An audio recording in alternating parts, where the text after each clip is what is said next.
सागर से भी प्यार गगन को हो जाता है, पत्थर से भी प्यार चरण को हो जाता है। सागर से भी प्यार गगन को हो जाता है, पत्थर से भी प्यार चरण को हो जाता है। ऊंच रीच की पीत रीत नहीं माना करती, खुशबू से भी प्यार पवन को हो जाता है। नमस्कार मित्रों, मैं गौतम सिंह बिष्ट कथा प्रसंग में आपके साथ उत्तराखंड से मुखातिब हूँ। जैसे कि लॉकडाउन के समय पे हम छोटी छोटी कथाओं को एक दूसरे के साथ में शेयर करते हुए जीवन की सच्चाइयों को जानना चाहते हैं।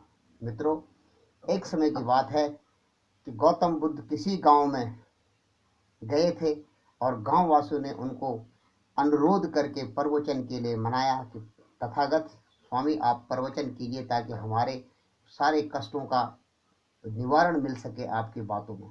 धीरे धीरे तथागत ने जब वहाँ पर प्रवचन कर रहे थे, प्रवचन के उपरांत जब सब लोग बैठे हुए थे अपनी अपनी समस्याओं का निवारण तथागत से पूछ रहे थे, तो भगवान गौतम बुद्ध ने देखा कि एक इंसान, एक उपासक बिल्कुल गुमसुम एक किनारे पे बैठा हुआ है, किसी प्रकार की भी जिज्ञासा प्रकट नहीं कर रहा है।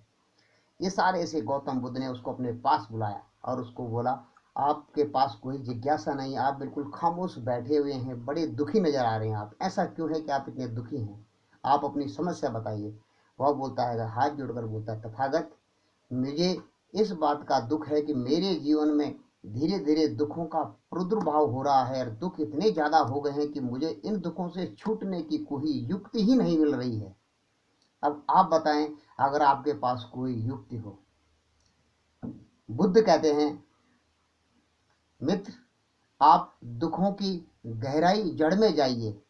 तो वह उपासक बोलता है, तथागत ये कैसे संभव है, कैसे दुखों की जड़ में किस प्रकार से जाया जाए। गौतम बुद्ध ने सोचा कि इसको अगर मैं सीधे रास्ते से बताऊंगा तो इसकी समझ में नहीं आएगा, इसको एक उदाहरण के साथ में इसको समझाना चाहिए।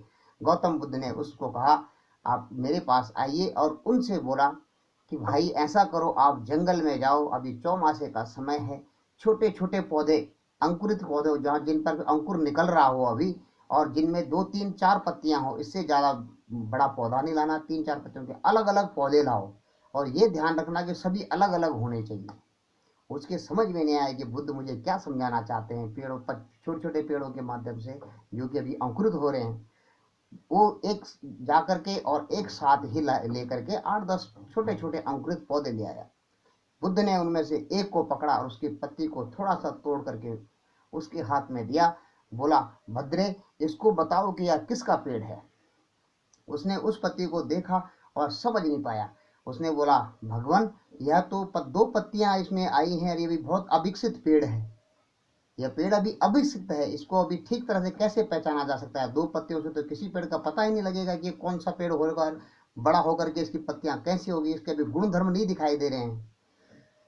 तब बुद्ध ने उसकी गुठली वाली जगह उसको दिखाई और उसने गुठली देखने के बाद बोलता है, ये अब बताओ ये किसका पेड़ है। वो गुठली देखकर बोलता है, भगवान यह बेर का पेड़ है। तथागत फिर उस पेड़ को एक किनारे रख देते हैं, फिर दूसरे पेड़ को उठाते हैं, उसकी छोटी सी पत्ती का एक हिस्सा तोड़ के उसको देते हैं, ये बताओ ये किसका पेड़ है। वो फिर भी नहीं समझ पाता है, बोलता, तथागत ये मैं नहीं बता सकता हूँ कि ये किसका पेड़ है।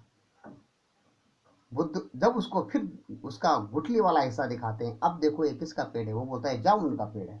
इस प्रकार जामुन, बेर और छोटे छोटे चने, दाल, मटर, सबके पौधों को उसके बीज से उनको पहचान लेता है। बुद्ध बोलता, मैं आपको यही कहना चाहता हूँ मित्र कि आप अगर उसकी गहराई में जाएंगे, अब अगर दुख की गहराई में जाएंगे तो आपको उसका बीज मिलेगा। बीज को समझकर उसको पहचान जाएंगे कि यह किस प्रकार का दुख है, यह किस प्रकार का पौधा है, बड़ा होकर यह पौधा इसका गुण, रूप, धर्म, संस्कार, फल किस प्रकार का देगा।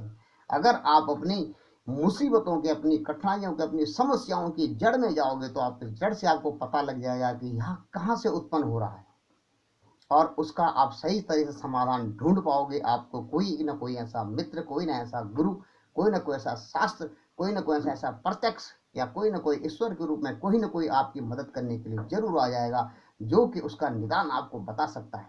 लेकिन जब तक आपको उसके वास्तविक स्वरूप के बारे में पता न होगा कि ये दुख कहाँ से आ रहा है, क्यों हो रहा है, तब तक आप उस दुख को नहीं समझ पाएंगे और आपकी युक्ति आपके समझ में नहीं आएगी। जैसे डॉक्टर के जाने के पास पहले नाड़ी वैद्य होते थे, नाड़ी वैद्यों के पास जाके बोलते थे, आपने इतने दिन पहले क्या खाया, कैसा आप महसूस कर रहे हो, कैसा आपको, उसके बाद वो दुख की जड़ में जाते हैं, रोग की जड़ में जाते हैं कि यहाँ से ये उपजा है, यहाँ से उत्पन्न हुआ है। ऐसे ही अपने दुखों की जड़ में जाने की आवश्यकता है आपको। अगर अपने दुखों की जड़ में आप चले गए तो उसका स्वरूप आपके समझ में आ जाएगा कि यह अमुक तृष्णा के कारण। और हमेशा ध्यान रखना, कबीरदास जी कहते थे, माया मरी न मन मरा, मर मर गया शरीर, आशा तृष्णा ना मरी, कह गए संत कबीर। आशा और तृष्णा कभी मरती नहीं, और आशा तृष्णा मोह, इन्हीं से नाना प्रकार के अंकुर फूट करके दुख के रूप में आप लोगों के जीवन में आने लगते हैं, और आप लोग उसकी युक्ति नहीं ढूंढ पाते, और फिर आप भागते हैं किसी ऐसे पथ प्रदर्शक के पास, अनेक तरीके निभाते, भूत पिचास घूर, अलग अलग प्रकार के आप तप करवाते, अलग अलग प्रकार के पाठ, और ऐसे जाल प्रपंच में पड़ जाते हैं आप। अगर आप उसकी गहराई को, उसकी गहराई में उतरेंगे, उसकी गुठली को अगर आप समझ लेंगे, छोटे से उगने वाले रोग को, छोटे से उगने वाली समस्या की जड़ में जाकर आपने गुठली को पहचान लिया, तो आप उस रोग को भी पहचान पाएंगे। ये बात उस उपासक के समझ में आई, और तथागत को प्रणाम कर कर को उसने बोला, स्वर मेरी समझ में आ गया, आप क्या कहना चाहते हैं। मेरे अंदर जो भी ये है, एक एक रोग को मैं उसकी जड़ से पकड़ूंगा कि वह कहाँ से उत्पन्न हुआ है। और आखिर में जाके उनको पता लगा कि मुंह से ही सारे पौधों की जड़ एक प्रकार से निकल रखी थी, और धीरे धीरे उन्होंने अपने मुंह को शांत किया, और वे तथागत के एक बहुत महान शिष्य बने।